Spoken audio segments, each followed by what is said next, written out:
নির্বাচনের সময় ED CBI দিয়ে ভয় দেখিয়ে টাকা নিচ্ছে। এত টাকা না হলে আসছে কোথা থেকে?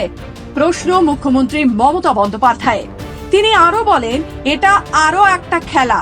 এটা কোনো আইন চার্জশিট দেবে না, বছরের পর বছর জেলে আটকে রাখছে। আমরা বিজেপি নির্বাচন চাই না, ইম্পার্শিয়াল ইলেকশন চাই। বাংলায় একমাত্র ইম্পার্শিয়াল ইলেকশন হয়। বাংলায় এসে যারা বড় বড় কথা বলছে তাদের বলবো উত্তরপ্রদেশে যান, দেখুন কি অবস্থা মহিলাদের। মহিলারা নিরাপদ নয় সেখানে।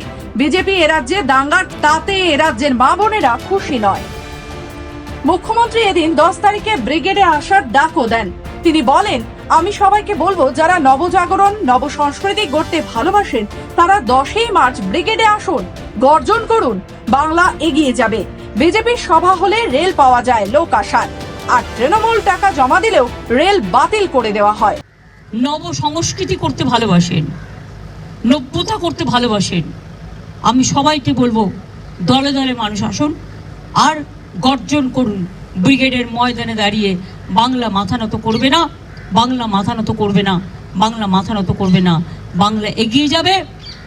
এবং নানা রকম পরিকল্পনা করে যে পরিকল্পনা করা হচ্ছে, সুপ্রিম কোর্টের রায় আপনারা দেখেছেন, টাকার বিনিময়, সবটাই তো টাকার বিনিময় হচ্ছে।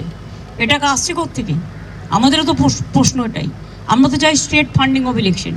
এটা তো আমি লড়াই করছি আজ থেকে 30 বছর ধরে। কেন হবে না? যদি 60-70টা পৃথিবীতে হয়ে থাকে, 60-70টা কান্ট্রিতে, কেন ইলেকশনের সময় লোকের কাছে টাকা নেওয়ার প্রয়োজনটা কি? আর ইলেকশনের নামে ইডি গিয়ে টাকা নিচ্ছে, সিবিআই গিয়ে টাকা নিচ্ছে ভয় দেখিয়ে। এটা আর একটা খেলা।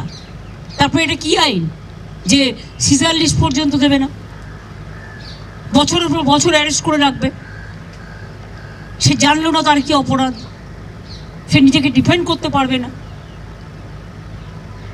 বিচারের বাণী নীরবে নিভৃতে আজও কাঁদছে। এর জবাব দেওয়ার জন্য ব্রিগেডে হবে তৃণমূল কংগ্রেসের গর্জন। আমি সবাইকে আসতে আবেদন জানাচ্ছি, আপনাদেরও সবাইকে।